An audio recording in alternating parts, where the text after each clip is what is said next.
Good morning everyone. આજે આપણે C લેંગ્વેજમાં ટર્નરી ઓપરેટર શું છે તેના વિશે જાણવાનું છે.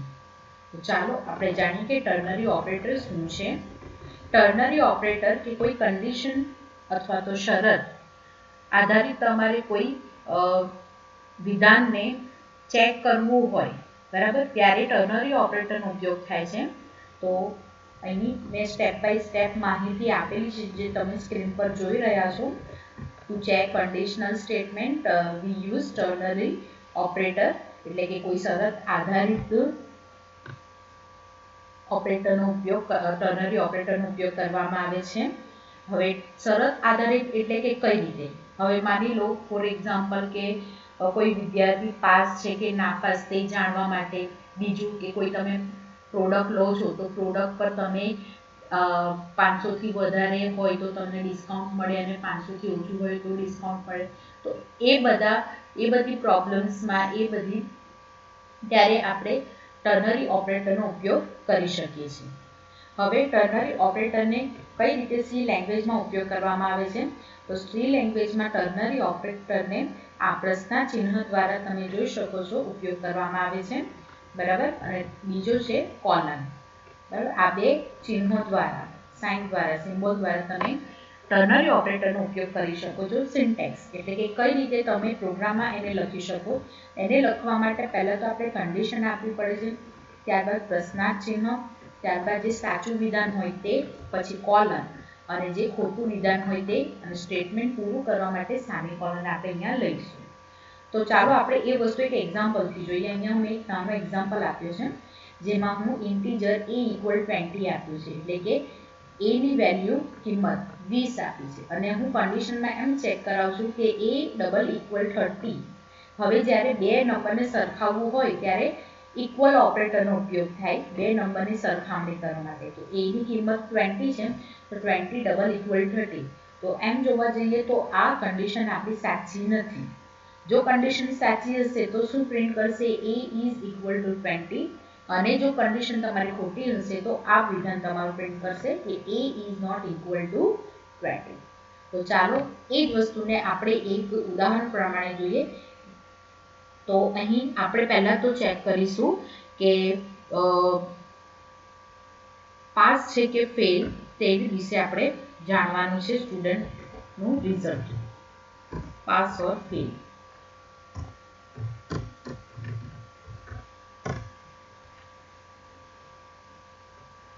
તો આપણે પહેલા હેડર ફાઇલ ઇન્ક્લુડ કરાવી દઈએ. Hash include stdio.h hash include homeo.h int name void name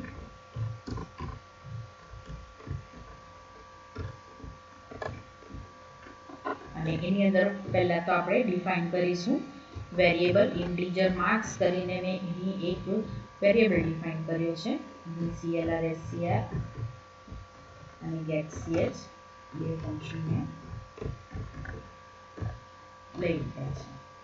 okay, હવે અહીં આપણે પ્રિન્ટ સ્ટેટમેન્ટ હું અહીં ડિફાઇન કરી લઈશ. પ્રિન્ટને આપણે કઈ રીતે શોર્ટમાં યુઝ કરવાનું છે. Hash define e as printf function and has defined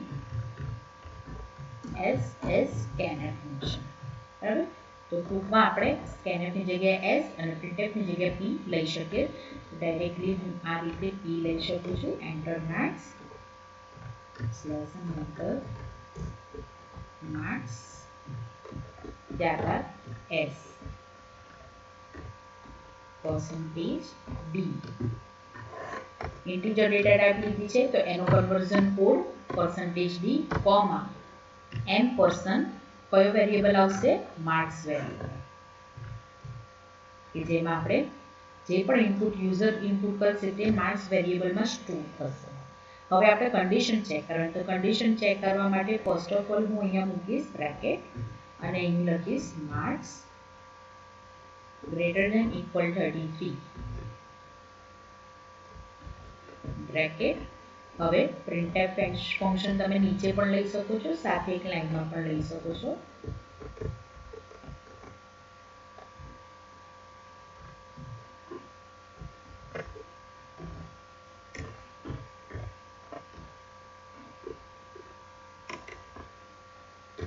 okay, હવે આપણે એની અંદર પ્રિન્ટ કરવાનું છે ટ્રુ સ્ટેટમેન્ટ અને ફોલ્સ સ્ટેટમેન્ટ /n. જો 33 થી અપ હશે તો યુ આર પાસ, બરાબર, અને જો 33 થી નીચે હશે તો યુ આર ફેલ.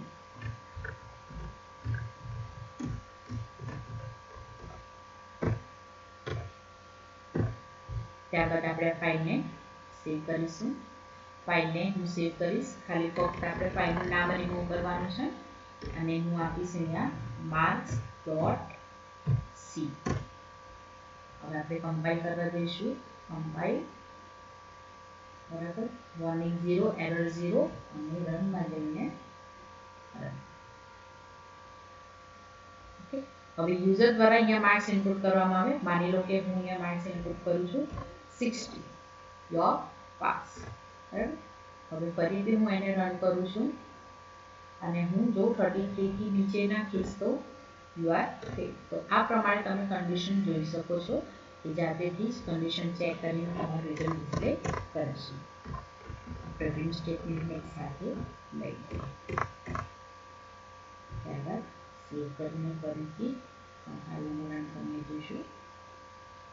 બરાબર, એક જ લાઈનમાં પણ લઈ શકો છો એને.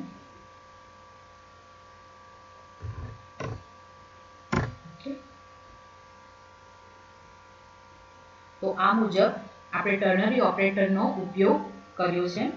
હવે હોમવર્કમાં તમારે હું એક પ્રોગ્રામ આપું છું જે તમારે જાતેથી કરવાનું રહેશે. એક પ્રોબ્લેમ સોલ્વ કરવાની રહેશે જાતે.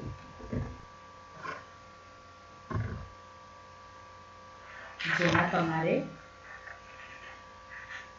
કોઈ પણ પર્સન છે કેટલી એજમાં એ મતદાન કરી શકે છે, બરાબર, એટલે કે વોટ કરી શકે છે, તો એ કન્ડિશન તમારે ચેક કરવાની છે. આ મુજબ write program in C check person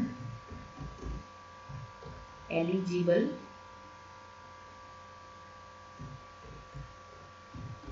for vote or not. Okay, અને using ternary operator.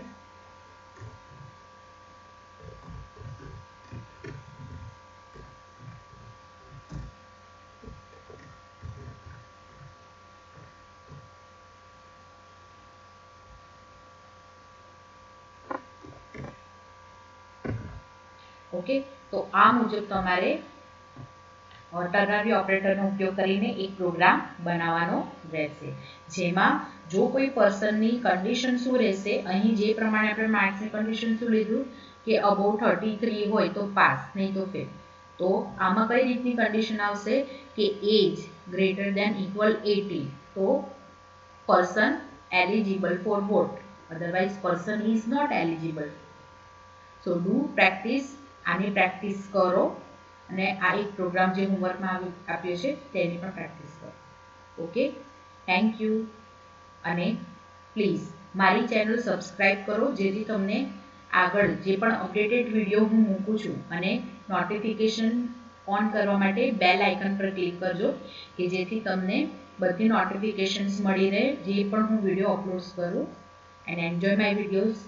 Thank you. Have a great day.